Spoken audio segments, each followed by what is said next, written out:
Hello everyone, welcome back on my YouTube channel Grow with Shukta.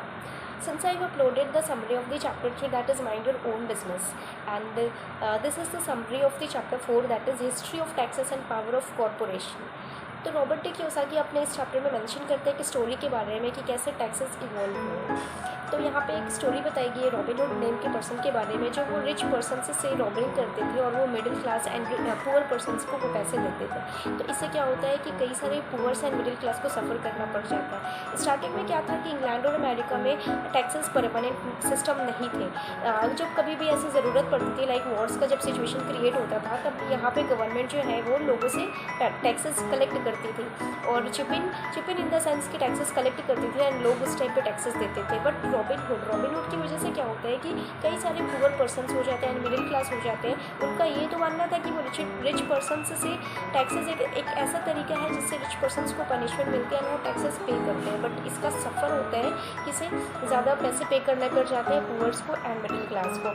तो क्योंकि financial literacy जो है वो रिच पर्सनस को प्रॉपरली आता है कि वो कैसे अपने मनी को मैनेज करते हैं, तो टैक्सेस उनके लिए तो ईजिली हो जाता है। बट फाइनेंशियल एजुकेशन की लैक की वजह से हमारे पास क्योंकि अवेयरनेस नहीं है प्रॉपर कि किस तरीके से हम अपने मनी मैनेजमेंट को सीख सकें, तो यहाँ पे क्या हो जाता है, प्रॉब्लम क्रिएट हो जाती है। तो स्टार्ट करते हैं। इंग्लैंड और अमेरिका 1824 में यहाँ पे 16th अमेंडमेंट के थ्रू वहाँ पे टैक्सेस का सिस्टम जो है वो स्टार्ट कर दिया जाता है, जो कि परमानेंट होता है, जिसकी वजह से कई सारे पुअर्स को प्रॉब्लम भी होने लग जाती है। तो स्टार्ट करते हैं। नेक्स्ट यहाँ पे बताते हैं कि एक ऐसा रिवॉल्यूशनरी वॉर हुआ था, ठीक है, जिसमें टैक्सेस पे करने होते हैं, जिसकी वजह से टी पार्टी क्रिएट हुई थी इन बॉस्टन हार्बर में। और ये अप्रॉक्स से 50 ईयर्स लग जाता है इंग्लैंड और अमेरिका में अपने टैक्सेस सिस्टम्स को ये करने में, सेल करने में, ठीक है। तो टैक्सेस इनिशियली डिवाइड किए जाते थे आपके रिच पर्सनस पे कि आप वहाँ से कलेक्ट करके गवर्नमेंट्स को प्रोवाइड किया जाएगा। गवर्नमेंट जो है वो अपने कंट्री के और स्टेट्स पर्सनस के लिए वहाँ पे बेटरमेंट कर सके। बट इससे क्या होता है कि क्योंकि बहुत सारे मासेस जो होते हैं, क्योंकि हमें प्रॉपरली पता है कि मेजॉरिटी जो है वो पुअर्स की है, मिडिल क्लास पर्सनस की है, तो यहाँ पे लोगों ने वोट किया कि ठीक है, रिच पर्सनस देते हैं taxes and we will also we will vote in the favour of them. तो इससे क्या होता है कि जब परमानेंट टैक्स सिस्टम लग जाते हैं तो गवर्नमेंट को एक लालच आ जाता है लाइक हमारे पास ऑलरेडी एक सिस्टम बिल्ड हो चुका है जहाँ से हमें टैक्सेस, हमें मनी आ रही है, तो गवर्नमेंट को इस चीज़ से उनकी एपेटाइट जो है वो ग्रो करती है, तो इसकी वजह से पुअर्स को सफ़र करना पड़ जाता है। हालांकि रॉबिन हुड का ये मकसद था कि वो रिच पर्सन से रॉबरी करते हैं और पुअर्स एंड मिडिल क्लास के बीच डिस्ट्रीब्यूट करेंगे, बट यहाँ पे पुअर्स एंड मिडिल क्लास को सफ़र करना पड़ जाता है। Educated that believed that government should help people, he loved John F Kennedy and specially the idea of the Peace corps.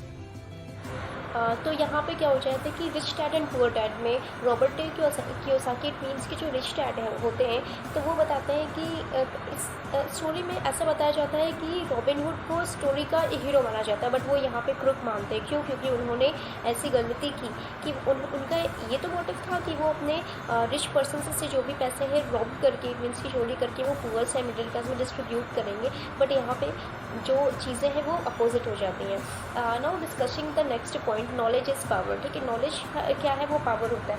अगर हम मनी के लिए वर्क करते हैं, तो मनी के लिए बेसिकली वर्क करते हैं, तो इससे क्या होता है कि हम अपना जो भी कंट्रोल है हमारा खुद का, वो हम अपने बॉसेस को प्रोवाइड करते हैं, ठीक है। तो हमें क्या होना चाहिए कि हम अपने टाइम को ना सेल करके हम अपने स्किल्स डेवलप करें, ठीक है। स्किल्स डेवलप करने का मतलब ये है कि फाइनेंशियल स्किल्स हो गए एंड वो सारे स्किल्स हो गए जो हमें और हमारे माइंडसेट को ऐसा बनाए सो दैट कि हम लोग किसी पे डिपेंड ना हो सके। We should not be the job seekers, ठीक है। हम लोग जॉब सीकर्स वगैरह ना हो करके जॉब क्रिएटर्स में एंड बिजनेस की तरफ हमें अपने आइडियाज़ को ले जाने चाहिए। तो यहाँ पे क्या है कि फाइनेंशियल आईक्यू के बारे में बात की गई है। फाइनेंशियल आईक्यू में आता है आपका अकाउंटिंग सेक्शन आता है। अकाउंटिंग सेक्शन इट मीन्स कि नंबर्स को रीड करने की एबिलिटी। जहाँ पे आप नंबर्स को रीड करते हैं, इट मीन्स कि कोई भी फाइनेंशियल स्टेटमेंट हो सब समझ सको प्रॉपर वे में। And the next one is investing, आप किस तरीके से अपनी मनी को इन्वेस्ट करते हो, क्योंकि बिजनेस सेटअप करने के लिए you need a proper idea, और अगर आपका आइडिया फेल करता है then you may lose your money, ठीक है। तो यहाँ पे रिस्क से बिजनेस चलता है, बट ये ज़रूरी नहीं है। अगर आप प्रॉपरली मैनेजमेंट के साथ कोई भी काम स्टार्ट करते हो तो प्रॉपरली वो आपका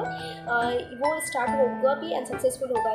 देखिए कि इनिशियल डेज में ऐसा होता है कि प्रॉपरली नॉलेज ना होने की वजह से आपको मे बी चांसेस होते हैं कि आप वहाँ पे डाउन हो सको, बट अगर प्रॉपरली अगर आप स्किल से सीखते हो, आप अपने स्किल्स पे वर्क करते हो, तो चांसेस है कि आप हमेशा सक्सेसफुल हो सको। Next one is understanding markets की आज के टाइम पे हमारे मार्केट्स में किस चीज़ की सप्लाई है, किस चीज़ की डिमांड ज़्यादा है, दैट कि हम लोग उस चीज़ को सप्लाई ज़्यादा कर सकें। And the fourth one is the law, ठीक है। लॉ इट मीन्स कि it involves all each and everything that is based on the rules and the regulations and proper ethics.